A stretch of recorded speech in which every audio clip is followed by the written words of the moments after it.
Zonzi warning kune ma-serving generals nema-retired generals ese ari muThe Zimbabwe Defense Forces nemuZimbabwe National Army kuri kuonekwa kunzi iyi yanyatsa kuva a warning signal iri very clear and iri pachena after the death yaVictor Matemadanda. Asati apinda mashoko tinototi mamwe maanti 2030 lieutenants votobuda vachitoti dei pakanyatsa kuita a foreign pathology nyatsoverify what was the cause yeMatemadanda's death.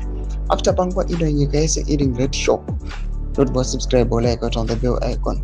And in 2013 udanyira chiti Matemadanda has joined some of his military commanders who were assassinated. They all fought to put ED in power in 2017. I urge the Matemadanda family to carry out an independent post-mortem on Victor using a foreign pathologist to verify the cause of his death. Ndoma developments ari kuda panguva ino vanhu vachiti aiwa ngapombonyatsomupenengurwa kuti vanhu vazive chokwadi kuti chii chakambonyatsa kukonzeresa kuti someone who was fit who just attended the whole Veterans National Assembly but azobva ipapo yangu wabarira manya.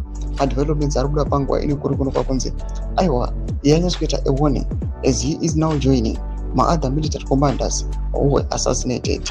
Panguva ino these commanders who took part at the 2017 transition.